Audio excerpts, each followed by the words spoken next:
Hello.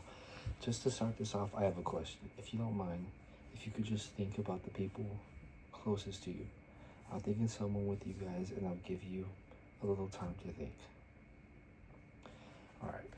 Now, just for some transparency, I love my mom and my little brothers. I love my mom for doing everything and anything for me.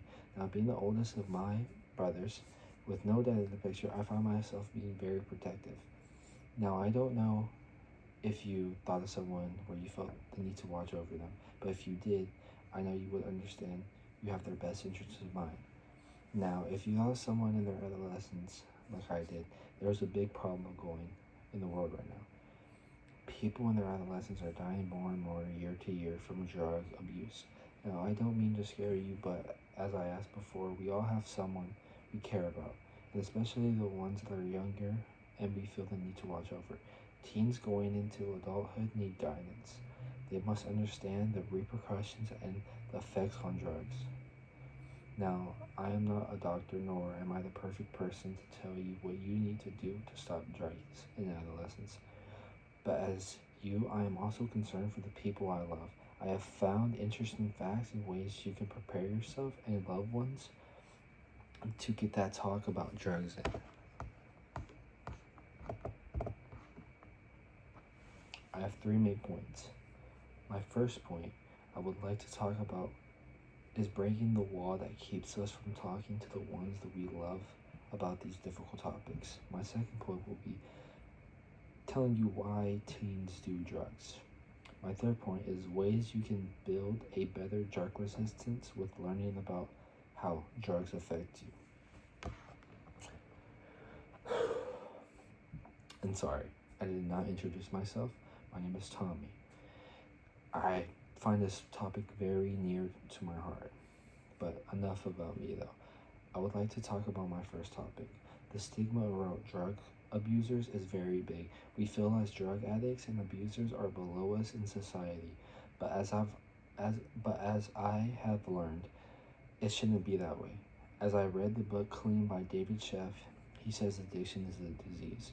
When looking at drug abuse, we should be able to empathize with them and not condemn them. While looking outside in on addicts and drug abusive societies have perceived them as lost causes that can't help themselves. In the book Clean, David Sheff talks about how drug addicts hit rock bottom to finally realize they need help. The issue with that is we often don't want to address the elephant in the room.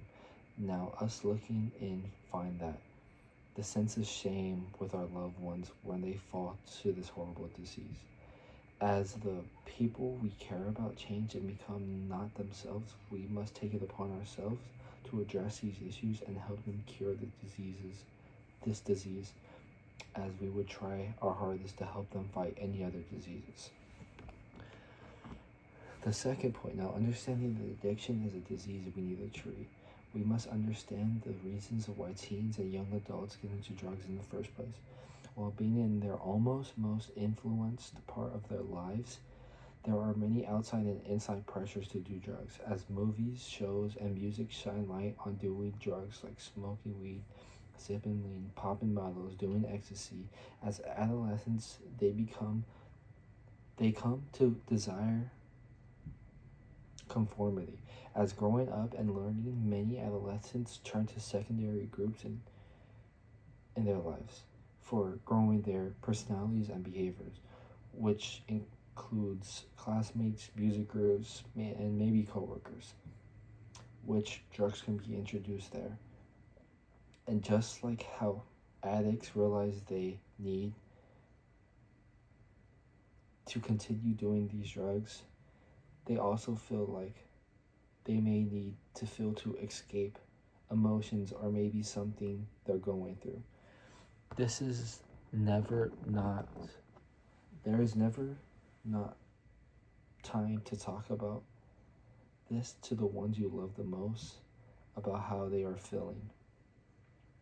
Point 3. Now, drug abuse has gotten worse and worse over the years. Here are some facts for you. January 1st through January 1st, 2016 through December 31st, 2019, 55,000 10 through 19-year-olds were hospitalized off of cannabis use disorder. In 2022, drug overdoses became the third leading reason in adolescents' death. This is serious, and you need to know how they affect your body. I will talk about two: nicotine and cocaine.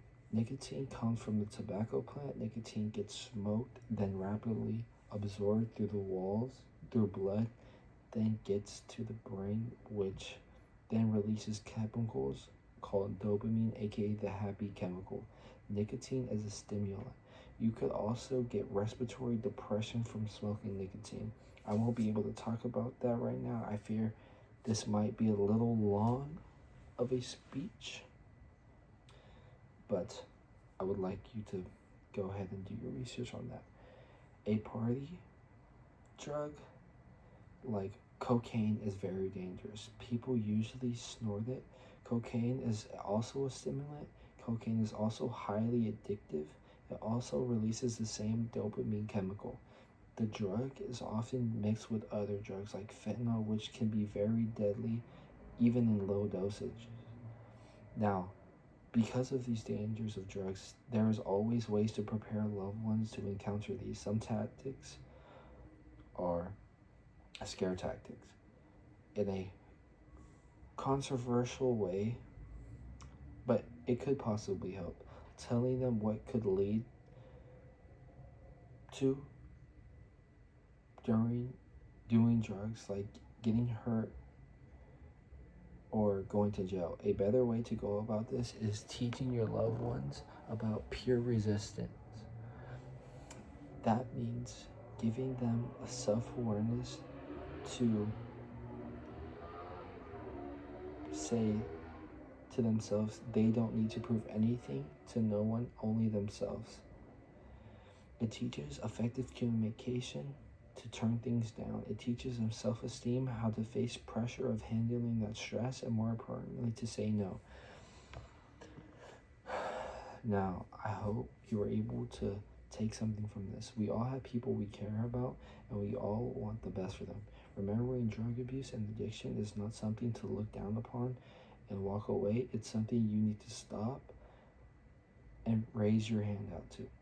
The epidemic of drug abuse and addiction is never going to stop until the people around it looking in take a step in and help. In adolescence, we could play the biggest roles in guiding them into paths of not doing drugs. So why not? Be that person for yourself and them. Thank you.